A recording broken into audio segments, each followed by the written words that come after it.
Hello friends, कैसे हो? आशा है आप ठीक होंगे। आज मैं टॉपिक लेके आया हूँ, एक कमरे की टाइल की क्वांटिटी हम कैसे निकाल सकते हैं। जब हम किसी कमरे में टाइल लगाने जाते हैं, सबसे पहले हमारे पास यही क्वेश्चन आता है कि हमें इस कमरे के लिए कितनी टाइलों की ज़रूरत होगी। बहुत सीधा सा फार्मूला है, मैं आपको एग्जांपल के माध्यम से यहाँ पे समझाने जा रहा हूँ। सपोज ये मेरा कमरा है 15 फुट बाई 10 फुट, इसकी जो विड्थ है वो 10 फीट है और जो लेंथ है वो 15 फीट है।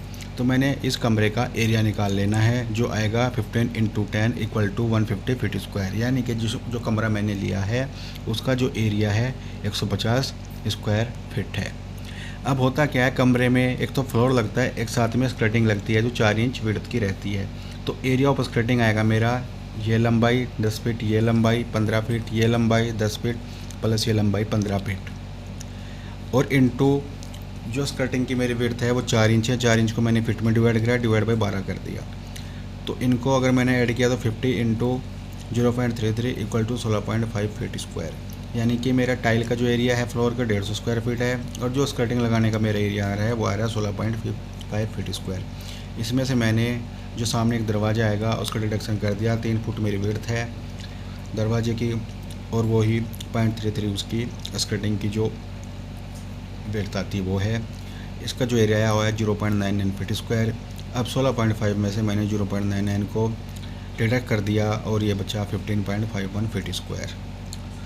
यानी कि अब मेरे जो स्कर्टिंग का एरिया है वो है 15.51 फीट स्क्वायर। तो टोटल एरिया मेरा हो जाएगा 150 feet square plus 15.51 equal to 165.51 feet square. 165.51 feet square मेरा टोटल एरिया आ गया। अब अगर इसमें मैं 2 बाई 2 की टाइल लगा रहा हूँ, यानी कि 2 फुट लंबी 2 फुट चौड़ी, तो उसका जो एरिया आएगा 2 इंटू 2 हो जाएगा 4 स्क्वायर फिट। तो क्वांटिटी ऑफ टाइल्स आएंगी मेरा जो टोटल एरिया है कमरे का 165.51 डिवाइड बाई एक टाइल का जो एरिया है 4, टोटल आ गई 41.37 इक्वल टू 42 नंबर। अगर मैं इसमें वेस्टेज लेता हूँ तो ये हो जाएगी 43 नंबर्स। तो टोटल मेरी टाइल एक कमरे के लिए जो 15 बाई 10 का कमरा है उसके लिए विद स्कर्टिंग विद वेस्टेज आ रहे 43 नंबर्स। बहुत इजी है, इस हिसाब से आप निकाल सकते हैं। मेरा जो कंटेंट है ये जिसको घर बनाना है उसके लिए भी है, जो घर बनाने के लिए काम करता है उसके लिए भी है, कोई स्टूडेंट है चाहे वो सिविल से डिप्लोमा कर रहा है या सिविल से डिग्री कर रहा है उसके लिए भी है। तो इसमें कई तरह के आदमी इसका लाभ ले सकते हैं, इस चैनल से लाभ उठा सकते हैं। तो सभी के लिए मैं कंटेंट बना रहा हूँ। प्लीज़ इस कंटेंट को अगर आपको पसंद आता है मेरे चैनल को फॉलो कीजिए, शेयर कीजिए, और किसी भी टॉपिक के बारे में अगर आपको नॉलेज चाहिए तो प्लीज़ कमेंट कीजिए। Thank you.